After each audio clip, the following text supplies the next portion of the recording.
Perhaps the biggest temptation for us in listening to the gospel that we just heard is to think about those people in our lives that fit that description.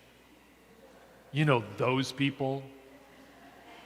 You know, the one that's really shallow, or the one that is just all too worried about the worldly possessions and the ones that get choked off by the thorns, or those people, that are the pathway where, just birds can come and pluck it away, right? That is the biggest temptation, I believe, because I think what really Jesus intends is for us to see that in ourselves and to recognize all of those things probably at one time or another are happening within us.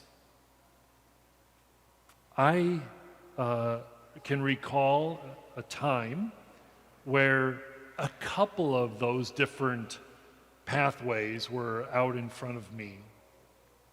I was at a conference, and there was a priest who was speaking to us, and I was just in a really bad place.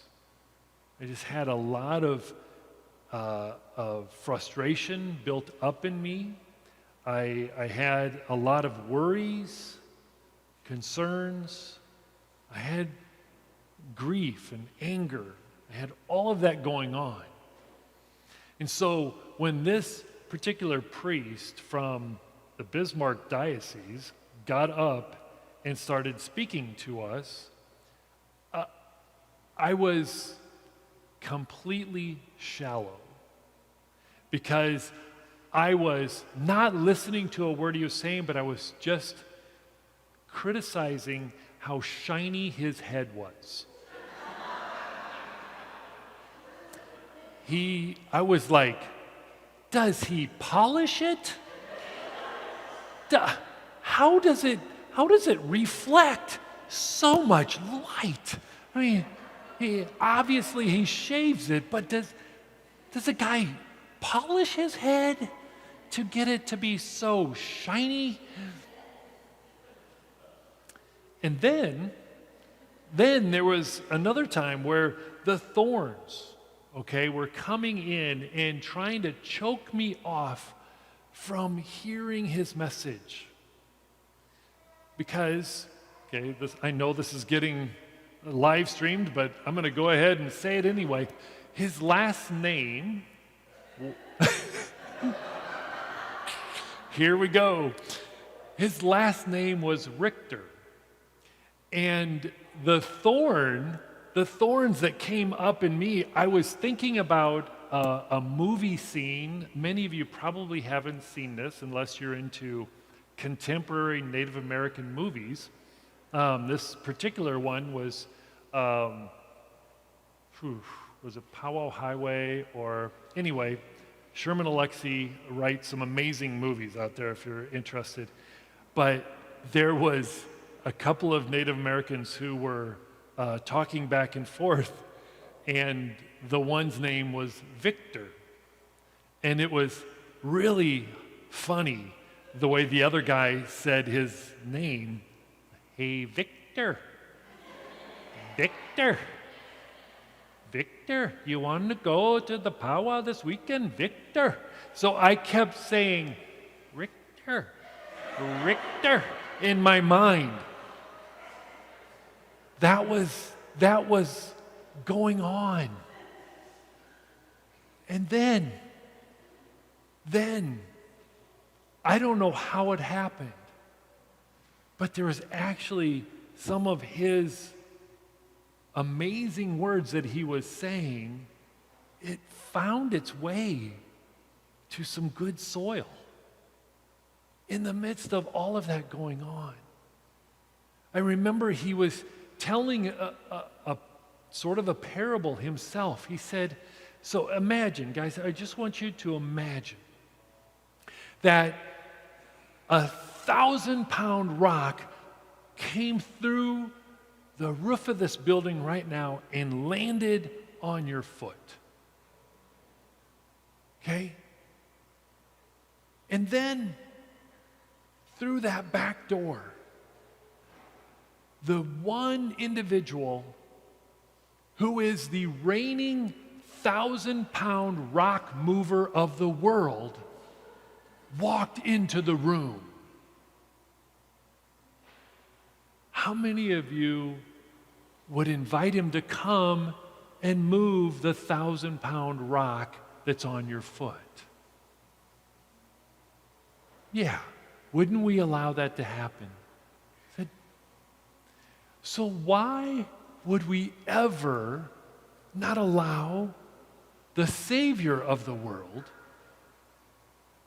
the ultimate 1,000-pound rock mover, to come and remove the 1,000-pound rock that sometimes ends up sitting on our foot?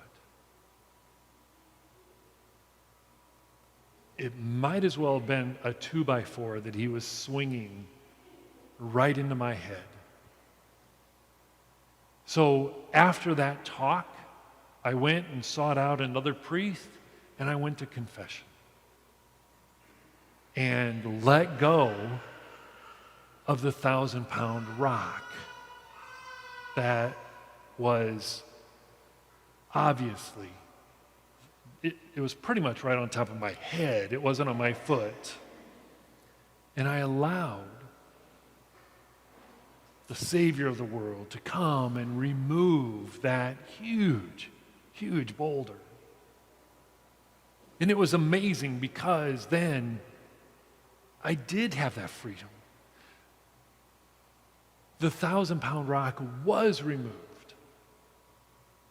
And I was able to go forth completely transformed, without the anger, without the worry, without the concern.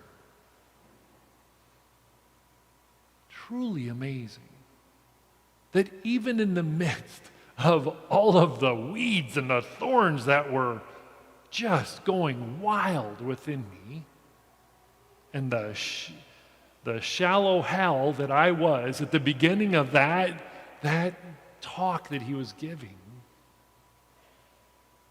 that word still found a place to take root.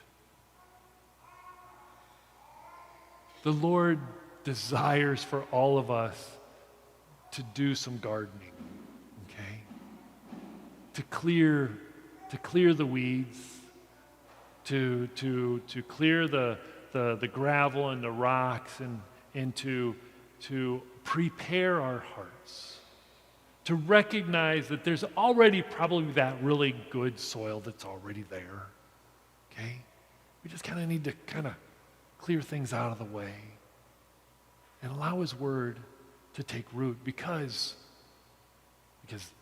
that alternative is so much more life-giving. As fun as it is to make fun of somebody's shiny head or their name, to allow the Lord of life, to allow his life to flow within us and out from us. Oh, what an amazing thing that is. And as St. Paul, he was letting us know, the sufferings of this present life are as nothing compared to what awaits all of us. And I don't know where you are and what's going on in your life, but this week I was with the family of one of our children from our school who went into the hospital last Sunday, and they finally took him off from life support yesterday. In the midst of all of the pain and the agony that I witnessed throughout the week, I was continually given glimpses of God's presence, of God's grace in the middle of all of it. And so, yes, the glory that God desires for us to experience is really, it's there in the midst of all the hardship as well. All of the pain and the suffering, it is there in the middle of it if we're able to see with those eyes, to hear with those ears that the Lord desires us to have.